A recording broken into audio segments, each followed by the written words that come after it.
I want you to picture a very specific kind of chaos. Okay, lay it on me. So it's mid-August. You're in the American Midwest. Oh, so it is hot. It's like 90 degrees, 90% humidity. It's just brutal. Right. And you are surrounded by the smell of corn dogs, diesel fumes from tractors, and, maybe just a little bit of livestock manure. You're painting a very vivid picture of the Iowa State Fair right now.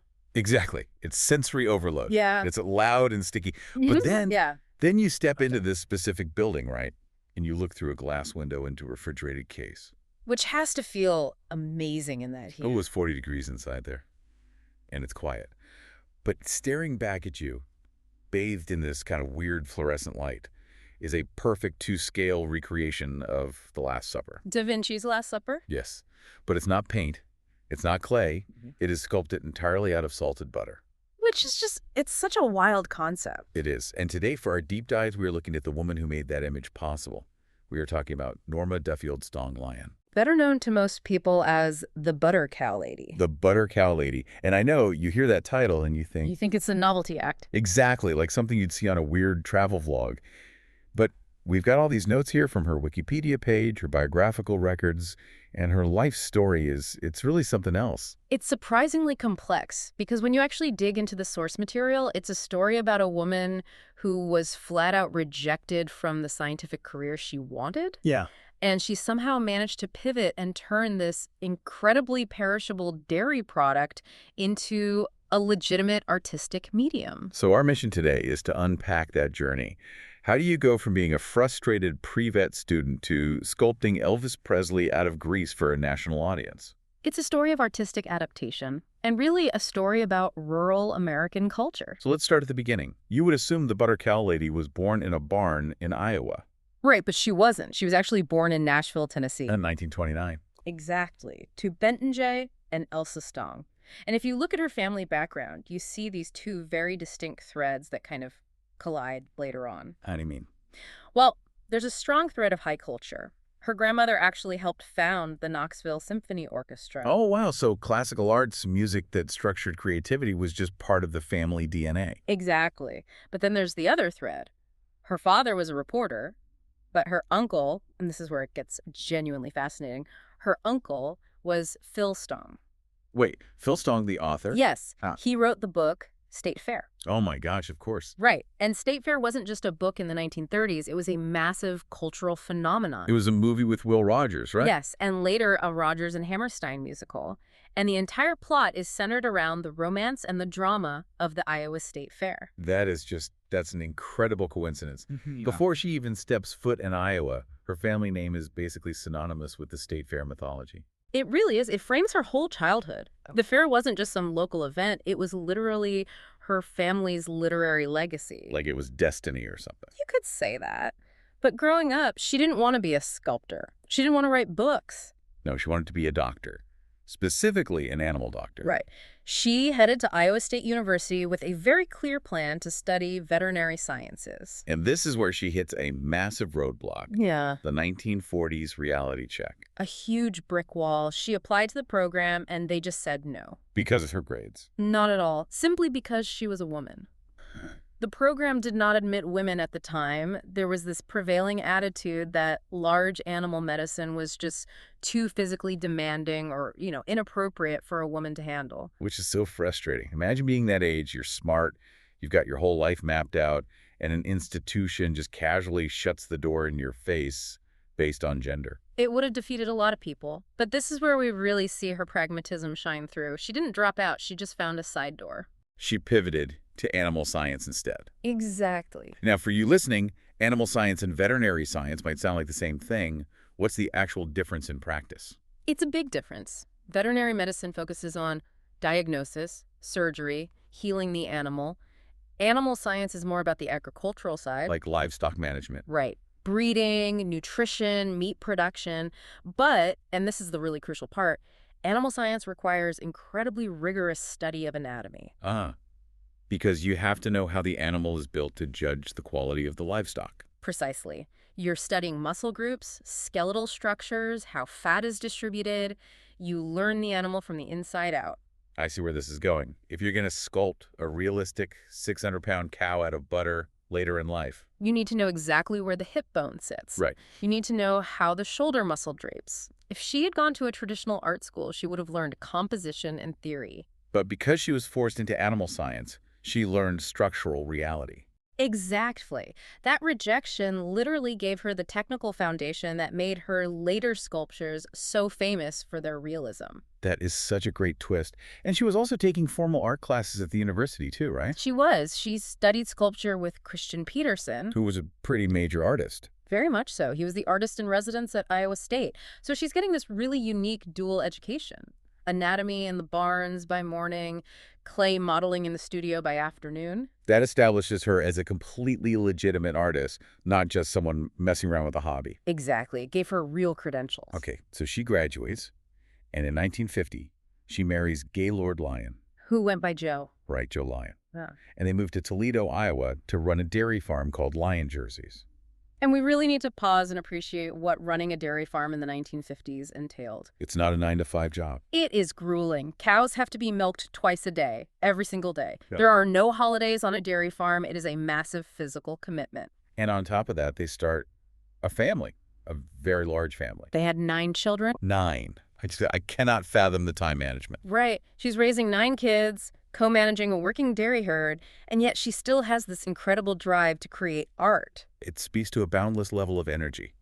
I honestly struggle to keep up with my emails. She was a force of nature, which brings us to 1960. The Iowa State Fair. Now, it's important to note she didn't invent the idea of the butter cow. Right. The sources say the tradition actually started way back in 1911. Yes.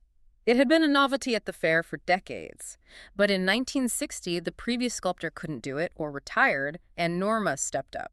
And she didn't just step in temporarily, she absolutely took ownership of that role. She was the official sculptor from 1960 all the way until her retirement in 2006. 46 years. A massive legacy. Let's talk about the medium itself. Mm-hmm. Because people might be imagining, carving a stick of butter at the dinner table. It is nothing like that. It's industrial scale art. It is intensely physical work. First of all, you are working inside a display case that's kept at about 40 degrees Fahrenheit. So you're in a winter coat while everyone outside is sweating in August. Exactly.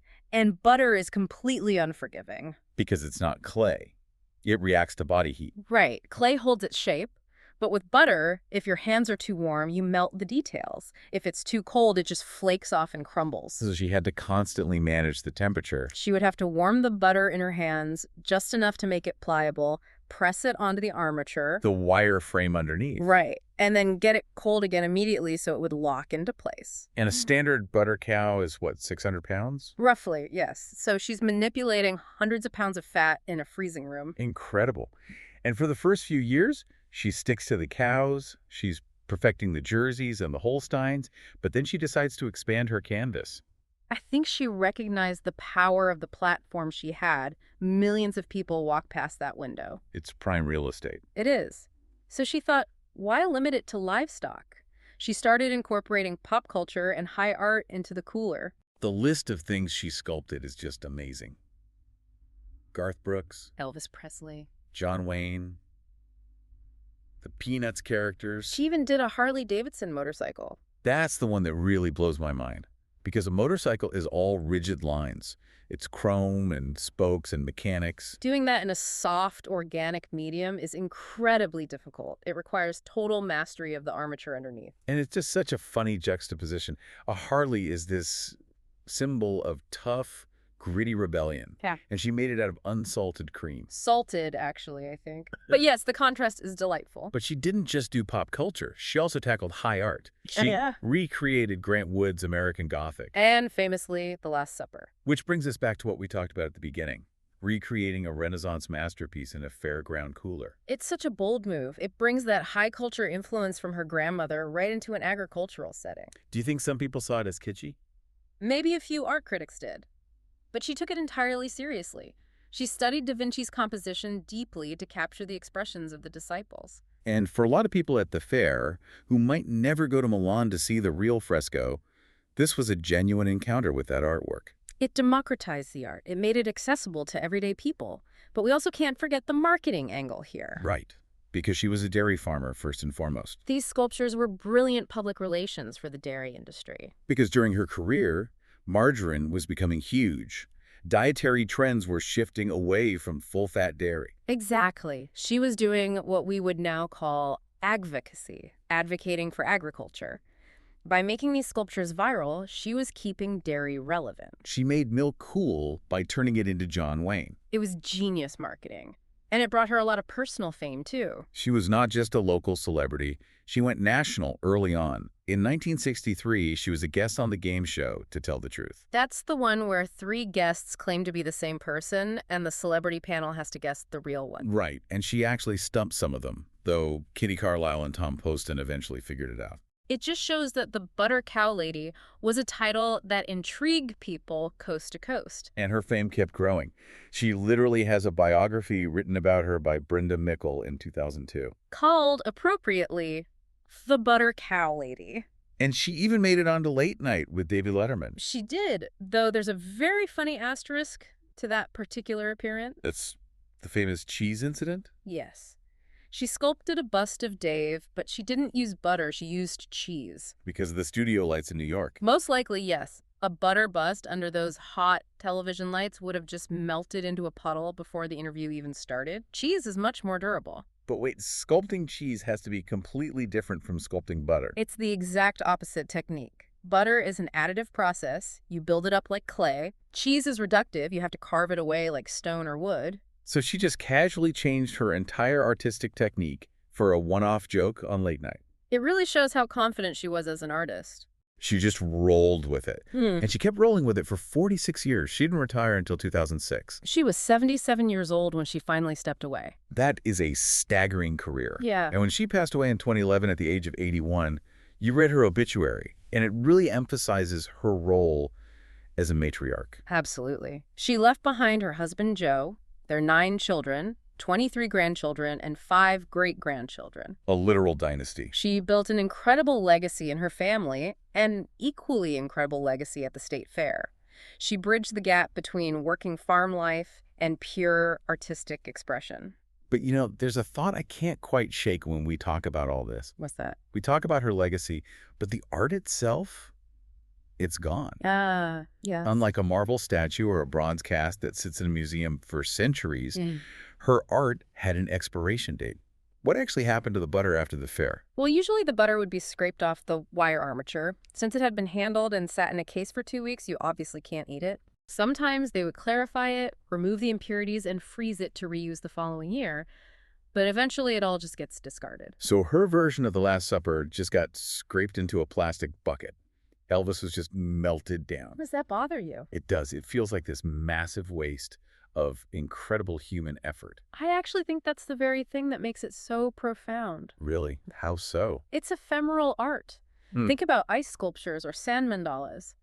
The fact that you know it's temporary forces you to be present with it. That's a good point. If you knew that butter cow was going to sit there forever, you might just walk right past it. But because you know it's going to be scraped into a bucket next week, you actually stop and look at it. It creates a sense of urgency for the viewer. Exactly. And philosophically, it perfectly matches the rhythm of agricultural life. Oh, because of the seasons. Right. A harvest comes and goes. The state fair comes and goes.